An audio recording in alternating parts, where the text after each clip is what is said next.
The cold metal floor felt like ice against Lee Minho's face. He tried to move, but his body refused to obey. Every breath sent sharp pain through his broken ribs. The Vrexian guards had been particularly cruel during tonight's interrogation. They wanted information about human military bases, secret weapons, hidden colonies, but Minho had nothing to tell them. Earth was gone. The colonies were destroyed.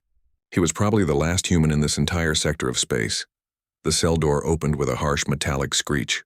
Minho couldn't even lift his head to see who entered. He heard footsteps lighter than the heavy boots of Vrexian guards. Then he felt gentle hands touching his neck, checking for a pulse. "He's alive," a soft voice said. "Father, help me move him." "Kiva, no. If the guards see us helping him, they'll punish us too." This voice was older, tired. "I don't care. Look at him. He'll die if we don't do something." Minho felt himself being lifted, moved to a corner where thin blankets had been piled. The gentle hands checked his wounds, wiped blood from his face with a damp cloth. He managed to open one eye slightly. Through the blur, he saw a face unlike any human face, crystalline skin that caught the dim light. 4 arms moving with careful precision, large eyes filled with concern. "Rest now," the voice said. "You're safe. Well, as safe as anyone can be in this terrible place." Over the next few days, Minho slowly regained consciousness. He learned that his rescuers were Thalvians, a species conquered by the Vrexian Empire 3 years ago. The young woman was named Kiva, an engineer before she was captured. Her father, Torin, had been a diplomat. Now they were just slaves, mining rare minerals in the cold darkness of Zathran Prime Station. Kiva shared her food with Minho, even though rations were barely enough to keep one person alive. She would take half her portion and give it to him without hesitation. At night, when the guards turned off the lights and the cell became pitch black, she would sing. Her voice created sounds unlike anything human, like crystal chimes in the wind. The song was sad but beautiful. "My mother sang this to me," Kiva explained one night, "before the Vrexians came. Before everything ended." Minho listened, feeling tears on his face for the first time in months. "It's beautiful." "Thank you." "Why do you cry?" "Because I'd forgotten that beauty still exists. That kindness is still possible." Minho sat up slowly, his ribs still aching. "You saved my life." "You didn't have to. You don't even know me." Kiva's crystalline face somehow managed to smile. "Does it matter? You needed help. I could help. That's enough reason." As days passed, they talked. Minho told stories about Earth, about blue oceans and green forests. He described Korean barbecue, the smell of garlic and meat on hot grills. He talked about his grandmother's cooking, about festivals with lanterns floating into the night sky. Kiva listened with wonder, and in return she described Thalvia. She told him about forests made of singing crystals, cities that floated on clouds of charged particles, libraries containing the wisdom of 10,000 years. Both worlds were gone now, destroyed by Vrexian conquest.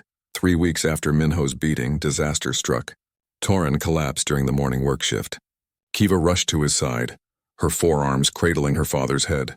The guards kicked them aside and dragged Torin back to the cell. "He has the sleeping death," another Thalvian prisoner whispered. "It happens to our people in places like this. Without proper medicine, without sunlight, our bodies slowly shut down." Kiva held her father, tears flowing down her crystalline cheeks. "How long?" 3 days. Maybe 4. Minho watched Kiva's grief and made a decision. That night, after the guards completed their rounds, he approached the cell door. He had been watching, learning.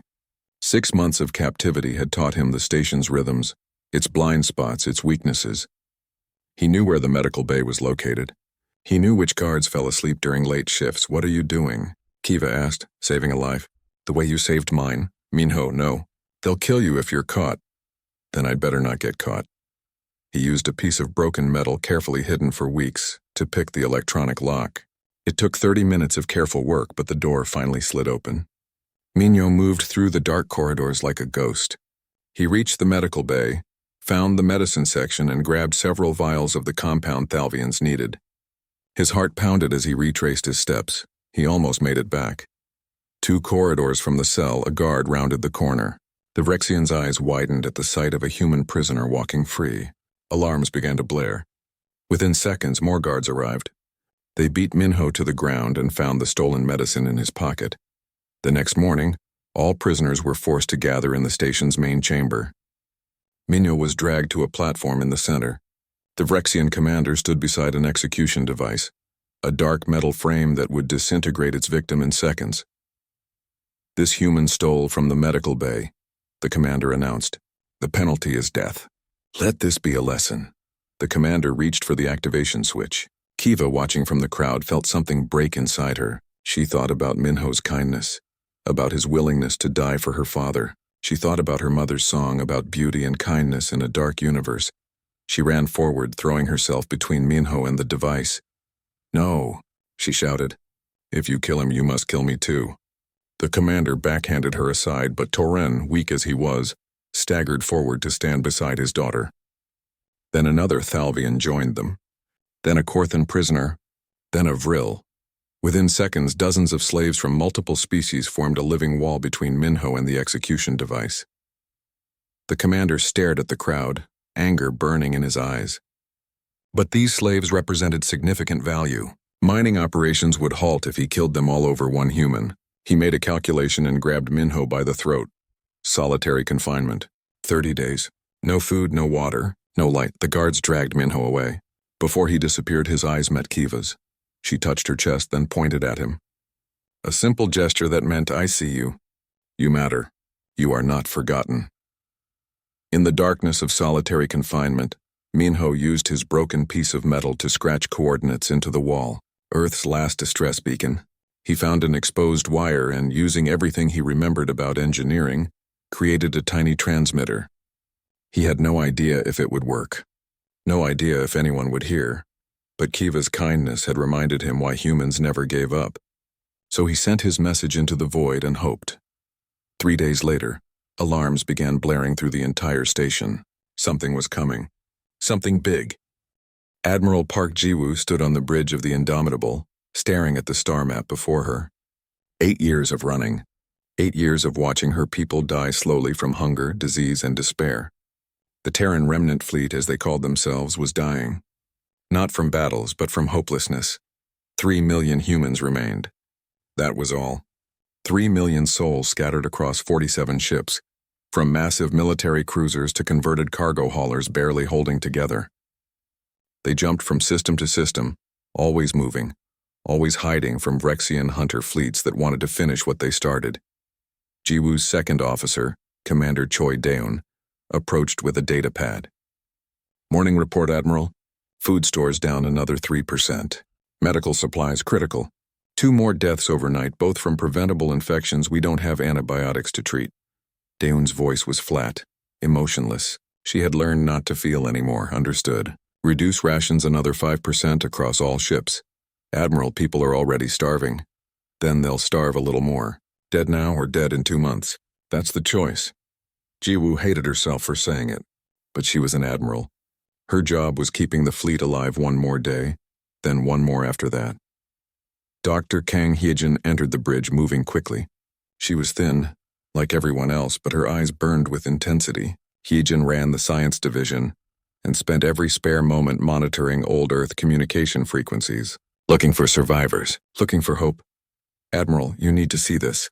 Now." Something in Hyejin's voice made everyone turn. She plugged her data pad into the main display. Static filled the speakers, then a voice, faint but definitely human. "Alive. Slave colony. Zathran Prime, thousands of prisoners. Send help if anyone's out there." The bridge went silent. A human voice. "Asking for rescue." The message repeated 3 times, then cut off. "Where did this come from?" Jiwoo asked. "Zathran Prime. Deep in Vrexian territory, about 40 light years from here. The signal bounced through several relay stations to hide its origin, but I traced it back. Admiral, someone out there is alive. A human is alive, and he's calling for help." Daeun immediately shook her head. "It's a trap, has to be. The Vrexians know we monitor old Earth frequencies. They captured a human, forced him to send this message, and now they're waiting for us to walk into an ambush." "Maybe," Hyejin said, "but maybe not. Look at how the signal was constructed.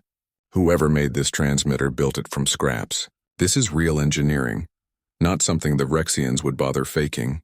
And listen to the message. He doesn't just say he's alive.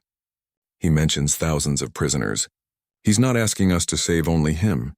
Jiwoo played the message again, listening carefully to every word. She heard exhaustion in that voice.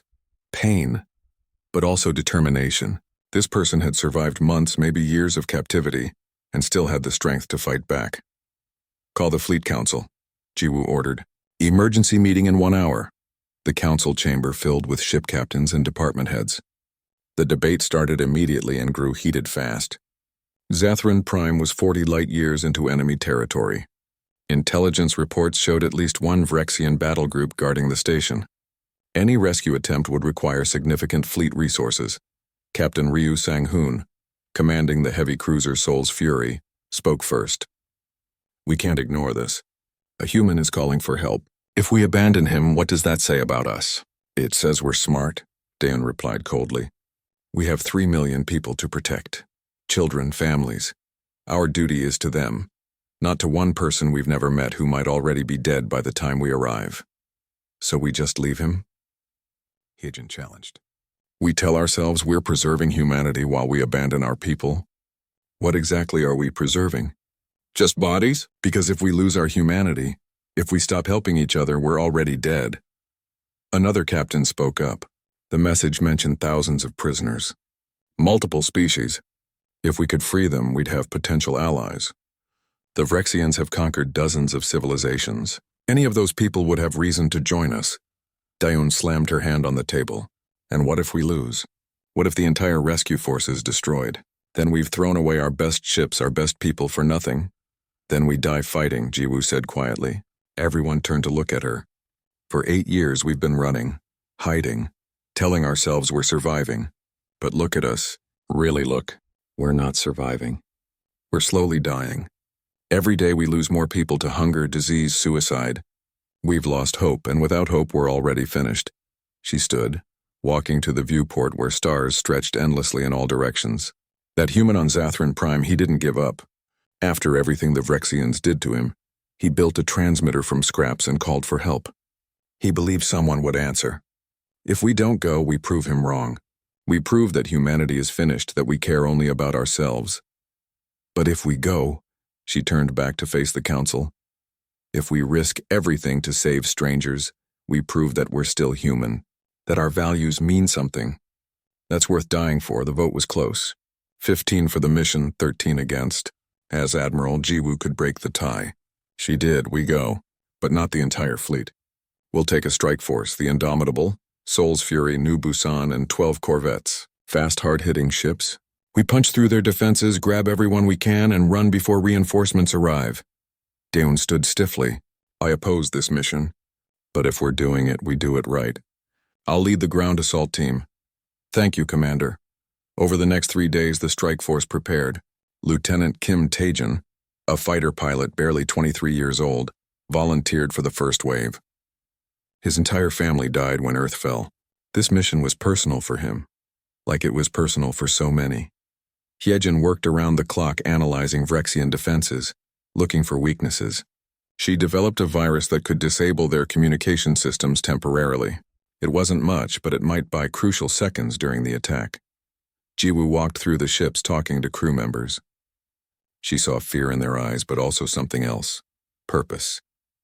For the first time in years, they were doing something that mattered. Not just surviving, but helping. Being human again. The night before departure, Jiwoo stood alone in the Indomitable's memorial chapel. The walls were covered with names. Billions of names. Everyone who died when Earth fell, when the colonies burned. She found her wife's name among them and pressed her hand against the cold metal. "I don't know if this is the right choice," she whispered. "Maybe Daeun is right. Maybe I'm throwing away lives we can't afford to lose. But I have to believe that we're more than just survivors. That we still care about each other. That one person matters." She closed her eyes. "If we die tomorrow, at least we die trying to be the people we used to be. The people you would want us to be." The strike force jumped into hyperspace, heading toward Zathran Prime. In the troop bay, Daeun checked her weapons one final time. Sergeant An Seojin, her demolitions expert, sat nearby cleaning his rifle. Corporal Yu Minji, the medic, was praying quietly. "Think we'll make it?" Seojin asked. Daeun looked at him. "Honestly? Probably not, but we're going anyway." "Good, I'm tired of running." On the bridge, Hyejin monitored sensors. The fleet would drop out of hyperspace at the edge of the system, hopefully before the Vrexians detected them. Then Taejun's fighters would go in first, drawing fire while the landing teams infiltrated the station. It was a desperate plan with 1,000 ways to fail. But somewhere on that station, a human was waiting, hoping someone heard his message, hoping someone cared enough to come. The Indomitable shuddered as it dropped out of hyperspace. Alarms immediately began blaring. The view screen lit up with hostile contacts. 12 Rexian warships, including a massive dreadnought, waited in perfect formation. They knew we were coming, Daeun said. Jiwoo stared at the overwhelming enemy force. Every logical part of her brain screamed to retreat. But she thought about that message, about a human who believed someone would answer his call. All ships. Battle formation. Fighter wings. Launch. We're going in. The battle for Zathran Prime began. Space erupted with weapons fire. The Vrexian dreadnought subjugator fired first, its main cannons launching plasma bolts the size of small ships. The Indomitable rolled hard to starboard, taking glancing hits across its armor. Explosions ripped through Deck 7. 12 crew members died instantly. Return fire, Admiral Jiwoo shouted. All batteries target that dreadnought. The human ships were outgunned but not outfought. Years of running and hiding had taught them how to survive against superior forces. The Seoul's Fury and New Busan split formation, attacking from different angles to divide enemy fire. The smaller corvettes darted between the larger ships like angry insects, targeting weapon systems and engines. Lieutenant Taejun led his fighter squadron straight into the chaos. 20 small craft against an armada. His cockpit rattled as a plasma burst passed close enough to superheat his shields. Gold Squadron, with me. We're going for the subjugator's communication array. If we can blind them, the whole fleet loses coordination. That's suicide, Lieutenant, one of his pilots responded. Then we die doing something useful.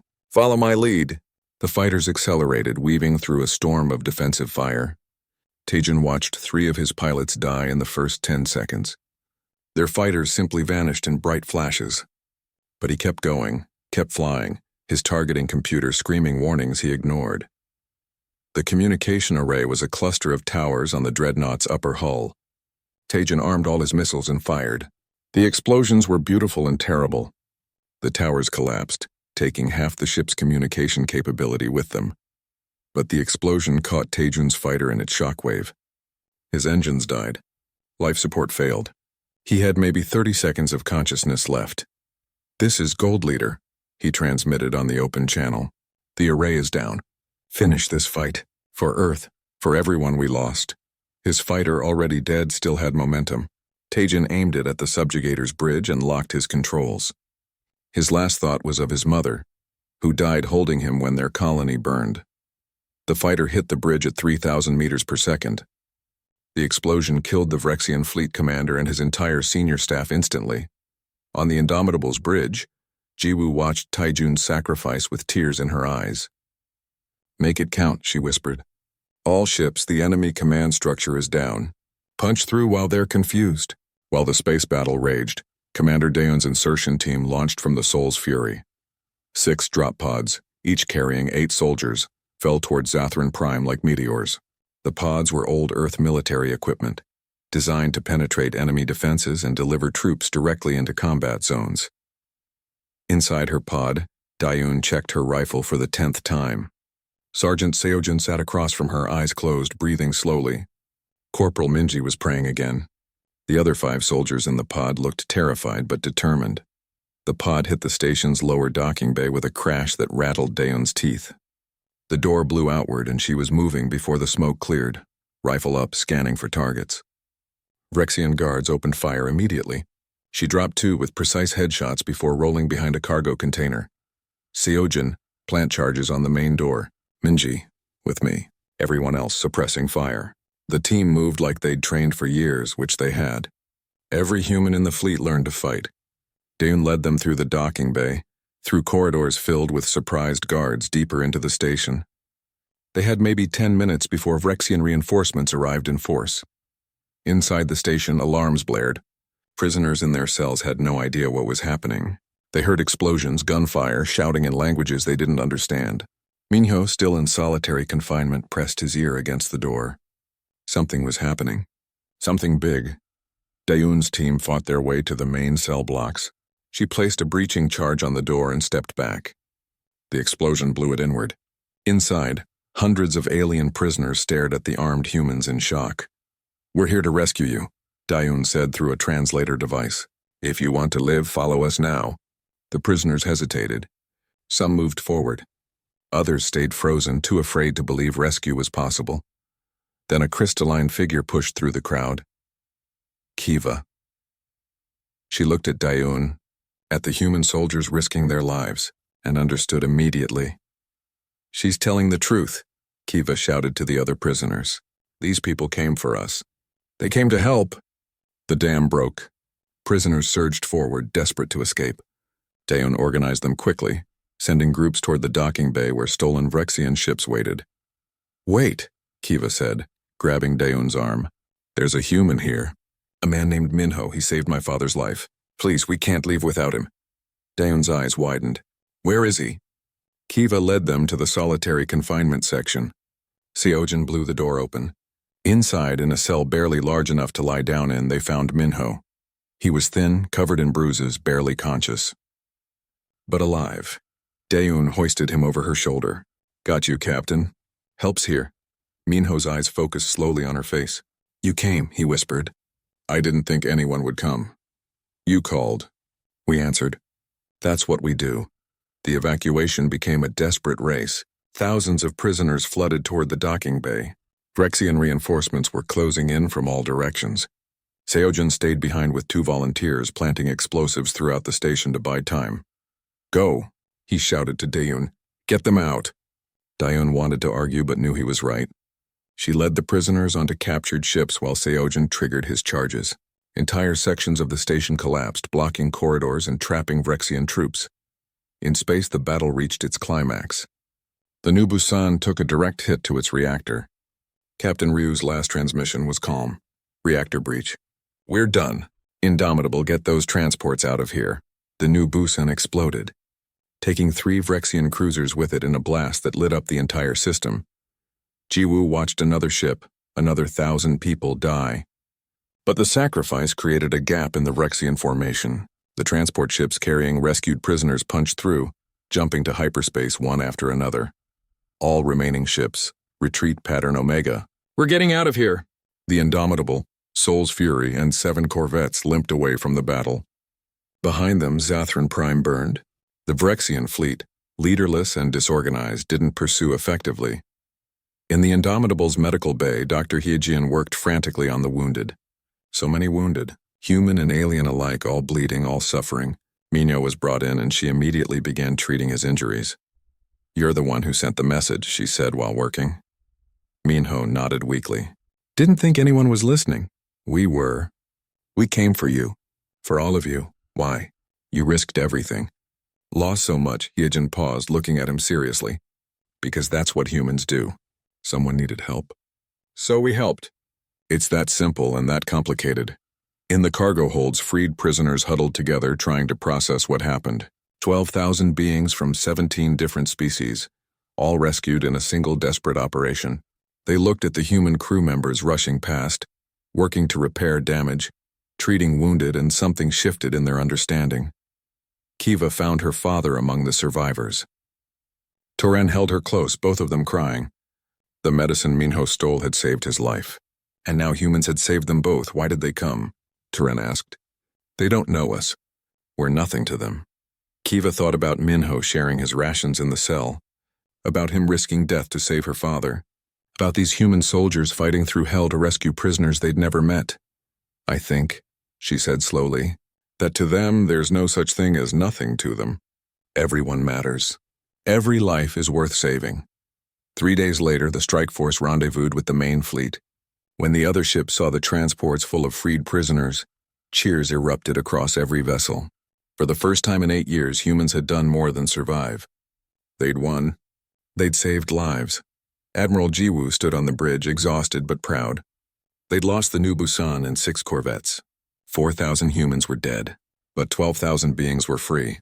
Daeun approached her. "Was it worth it, Admiral? 4,000 of ours for 12,000 of them?" Jiwoo looked at her second officer.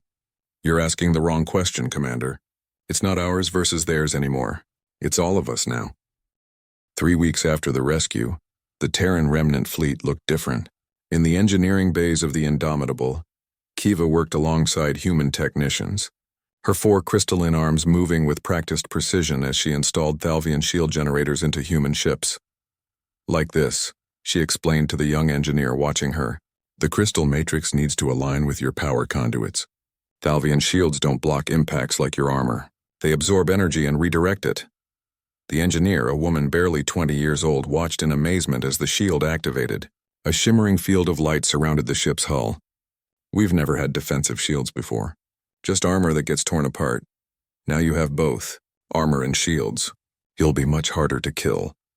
Working beside them, Dr. Heejin was studying Thalvian technology with fascination. The science was elegant, built on principles human physicists had theorized but never achieved. She was learning more in 3 weeks than in years of isolated research. But the integration wasn't easy. The human fleet was stretched thin already, and now they had 12,000 more mouths to feed. Rations dropped again. Some human crew members resented sharing their food with aliens. Some aliens didn't trust that humans wouldn't abandon them when things got difficult. The tension exploded one morning in the mess hall. A Vril warrior named Tickerx, insectoid and fierce, took an extra ration pack. "A human marine, exhausted and hungry, saw it happen. That's theft," the marine shouted. "Your people said we were free." Tickerx clicked back, his translator device rendering his speech into harsh mechanical words. "Free people take what they need. We all need food. There's not enough. You don't get to take more just because you're bigger." Tickerx's mandibles spread in what might have been anger. "Your people promised to save us. Was that a lie? Will you starve us now instead of the Vrexians?" The marine moved forward, fist clenched. Other humans and aliens nearby began taking sides. In seconds, the mess hall could explode into violence. Then Minho stepped between them. He'd been recovering in medical bay but insisted on returning to duty. His body was still thin, covered in healing bruises, but he stood straight between the marine and Tickerx. "Stop," he said quietly. The marine pointed at Tickerx. "He took extra rations." Minho looked at the Vril warrior. "Is that true?" Tickerx's translator hummed. "Yes, I was hungry. Very hungry. The portions are too small for my species. We need more protein." Minho nodded. "I understand." He reached into his pocket and pulled out his own ration pack. He handed it to Tickerx. "Here, take mine." The Vril warrior stared at the pack, confused. "Why would you give me your food?"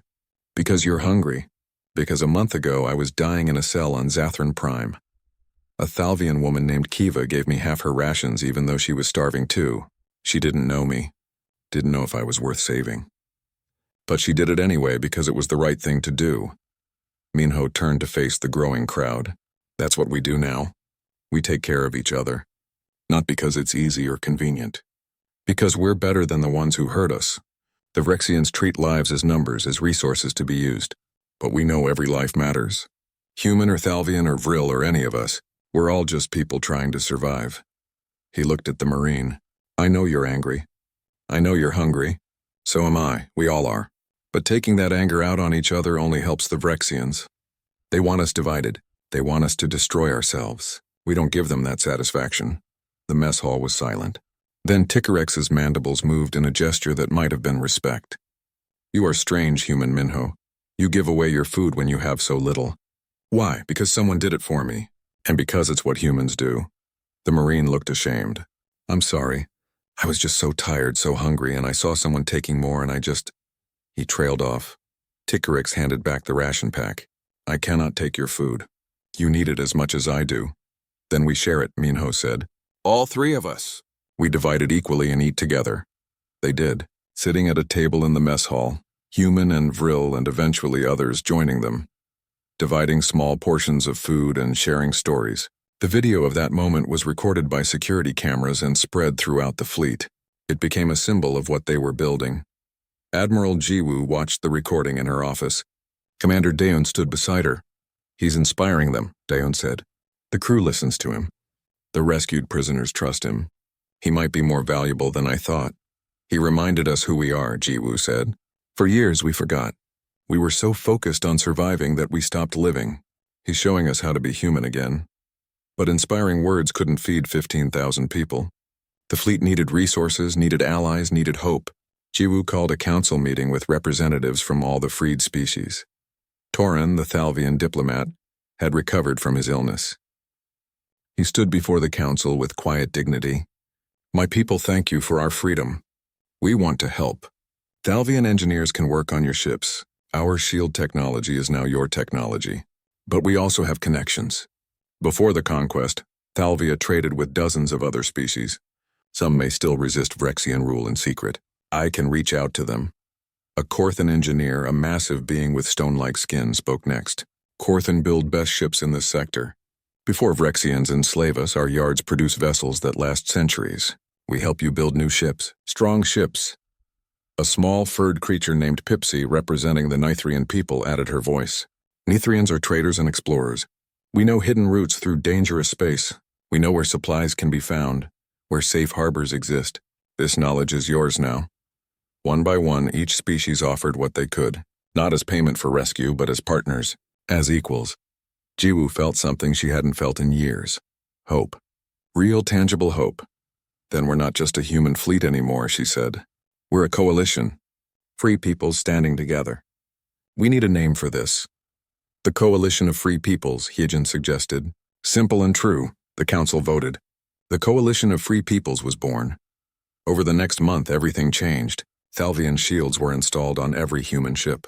Korthan engineers began constructing new vessels using asteroids as raw materials, building in hidden locations far from Vrexian patrols. Nithrian traders established supply lines, finding food and medicine through their secret networks. But the most important change was cultural. Humans and aliens worked side by side. They shared meals, told stories, learned each other's languages. Children from different species played together in the recreation areas. Friendships formed. Some humans and aliens even fell in love. Minho and Kiva grew closer during this time. They worked together in engineering, shared quarters when space was tight, talked late into the nights about their lost homes and their hopes for the future. Neither quite knew when friendship became something more, but one evening, under the stars visible through a viewport, Kiva sang her mother's lullaby. Minho had learned the melody by now. He sang with her, their voices blending in a harmony that shouldn't have been possible between such different species. "Your voice makes the song better," Kiva said softly. "Your song saved my life. Everything good that's happened comes from that moment when you showed kindness to a dying stranger." Kiva's crystalline hand found his. "Then I'm glad I did. I'm glad you're here." They stood together watching the stars, two people from dead worlds finding hope in each other. Meanwhile, news of the rescue was spreading. The rescued prisoners had contacts, families, connections across dozens of conquered worlds. Carefully encrypted messages flowed through underground networks. The story spread. Humans had kept their word.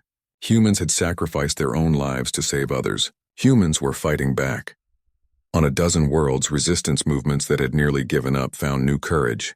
If humanity, nearly extinct and hunted, could strike back at the Vrexian Empire, then maybe freedom was possible. Maybe resistance wasn't futile. Uprisings began.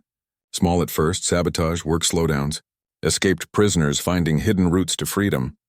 But each small act inspired others. The Vrexian Empire, which had ruled through fear and overwhelming force, found their grip weakening. Admiral Jiwoo saw the reports and recognized an opportunity. The Vrexians were off balance, distracted by multiple small crises. If the coalition struck now, struck hard, they could free thousands more prisoners and grow their forces exponentially. She called another council meeting. "We have a chance to do something extraordinary." The Vrexians are stretched thin dealing with uprisings. Intelligence suggests 5 more slave colonies are lightly defended right now. If we hit them simultaneously, we could free tens of thousands and deal a serious blow to their operations.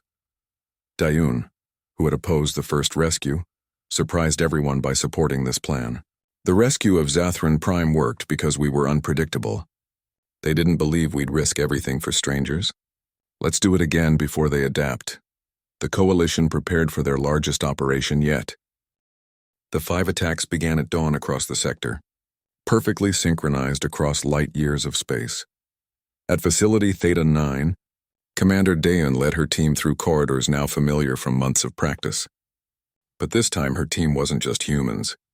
Vril warriors moved beside human marines, their natural armor absorbing hits that would kill others.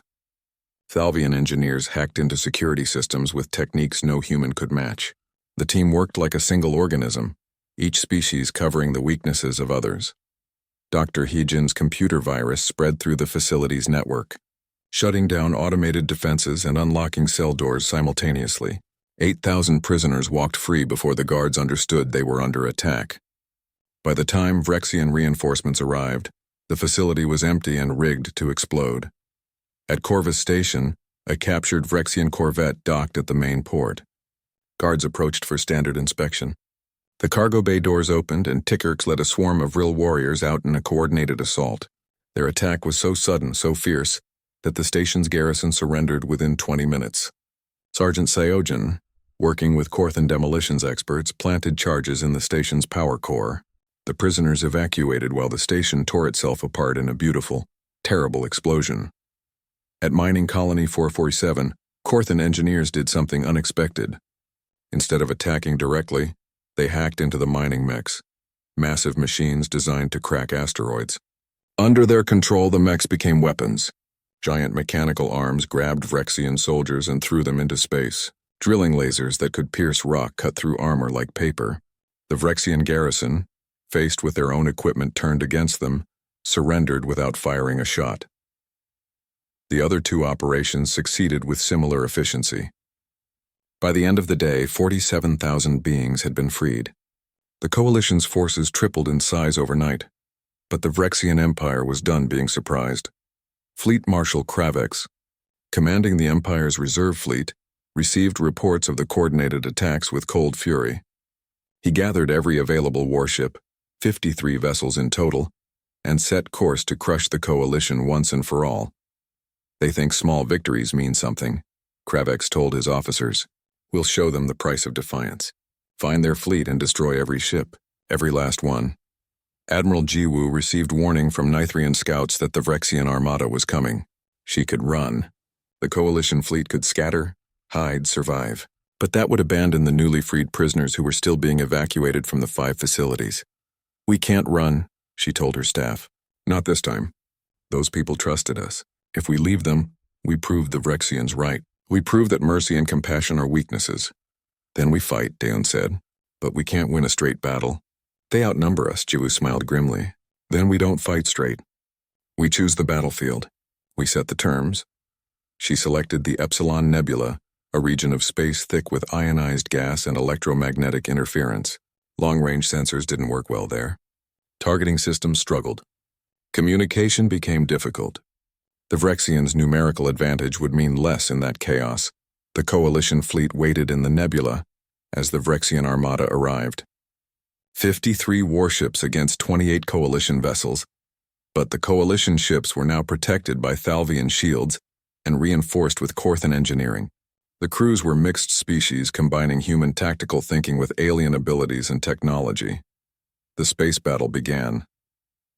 In the dense gas clouds, visual range was everything. Ships appeared suddenly from the nebula's swirls, fired devastating volleys, then vanished back into the haze. The Vrexians, used to long-range coordination and massed fire, found themselves confused and isolated. Lieutenant Han Yuna led her fighter squadron in ambush tactics. They would hide in particularly dense gas clouds, sensors off, waiting. When Vrexian ships passed nearby, the squadron would surge out, launch all missiles, and disappear before return fire arrived. She destroyed 3 enemy cruisers in the first hour using this technique. Aboard the Indomitable, Jiwoo commanded the overall battle with the help of Teren's strategic insights. The Thalvian diplomat had studied warfare extensively during his long career. The Vrexians fight like they conquer, he explained. With overwhelming force and no subtlety. Use that against them. Make them bunch up, then hit them hard. Jiwoo ordered 3 Coalition ships to pretend to flee, broadcasting damage reports and distress calls. 6 Vrexian vessels chased them into a particularly dense section of nebula, where 10 Coalition ships waited in ambush. The resulting crossfire destroyed 4 Vrexian ships and crippled 2 more. On the second chance, Minho commanded his frigate with Kiva as chief engineer. The ship took a direct hit that would have destroyed it, but the Thalvian shields held, barely. Kiva worked frantically to reroute power. her forearms moving across control panels in a blur. "Shields at 15%, she called out. "Then we make these last 15% count," Minho replied. "Helm, bring us about. Target that cruiser's engines." The second chance's weapons weren't powerful, but they were precise. Minho's shots crippled the Vrexian cruiser's engines, leaving it dead in space for other Coalition ships to finish. But the battle was turning. The Vrexians adapted to the Coalition's tactics. They stopped chasing bait ships. They began working in tighter formations. Slowly, their superior numbers began to tell. Coalition ships were being destroyed faster than they could destroy the enemy. Then Dr. Hyegen unleashed her secret weapon. For weeks, she'd been working on a way to hack the Vrexian communication network. Not just disable it, but use it. Now, with the help of Thalvian quantum specialists and Nithrian codebreakers, she succeeded. She broadcast a message across every Vrexian channel, every frequency, with such power that it couldn't be ignored or blocked. The message was simple: footage from the rescues. Vrexian soldiers saw humans fighting desperately to save alien prisoners. Saw humans sharing their food, their medicine, their ships with people they'd never met. Saw freed prisoners working alongside humans as equals. Saw children of different species playing together. Most importantly, the broadcast reached the conquered worlds. Billions of beings living under Vrexian occupation saw that freedom was possible, that someone was fighting back, that the Empire could be hurt.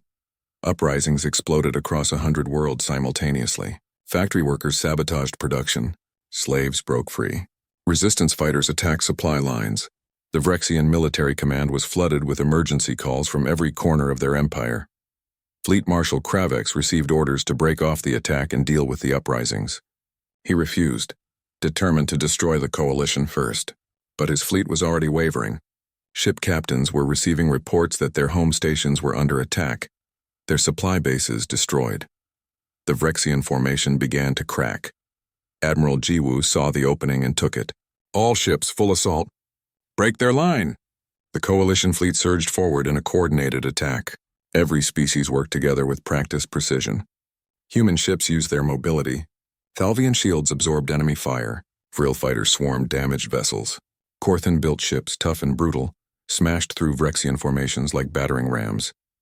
The Vrexian flagship, Eternal Dominion, tried to rally the fleet. Kravex broadcast orders, threatened punishment for cowardice, demanded his ships hold formation. But his voice was drowned out by reports of disasters across the Empire. Then Commander Dayan did something insane. She led a boarding team onto the Eternal Dominion itself. 4 assault shuttles, protected by Thalvian shields, crashed through the flagship's hangar bay. Dayan led mixed-species marines through corridors designed for Vrexians, fighting their way toward the bridge. The combat was brutal and close. Corporal Minji saved Dayan's life twice, dragging her behind cover while laying down suppressing fire. Vril warriors absorbed hits that would kill anyone else, creating shields of their own bodies. Thalvian soldiers used their forearms to handle multiple weapons simultaneously. They reached the bridge to find Kravex standing alone, his crew dead around him. The Marshal raised his weapon. "You can't win," he said. "Even if you kill me, the Empire will send more fleets, more soldiers. You're just delaying the inevitable." Dayan, bleeding from multiple wounds, faced him without fear. "You still don't understand. This isn't about winning or losing. It's about showing the galaxy that tyranny isn't inevitable, that when you hurt one of us, all of us fight back. We saved one human from your prison. Then we saved everyone else there. Then we saved thousands more. And now?" She gestured to the diverse team behind her. "Now millions are rising up because they saw that freedom is possible. You can't stop an idea. You can't conquer hope. The Indomitable's weapons locked onto the Eternal Dominion. The combined firepower of the entire Coalition fleet concentrated on one target. Kravex's shields failed. His engines exploded. The flagship broke apart, taking the Marshal with it into death. The Vrexian fleet, seeing their commander's ship destroyed, broke formation and fled. 53 warships had entered the Epsilon Nebula. 21 limped away. The Coalition had won. 6 months later, everything had changed. The Coalition controlled 5 systems and had grown to include 40 different species. More than 2 million beings called themselves free.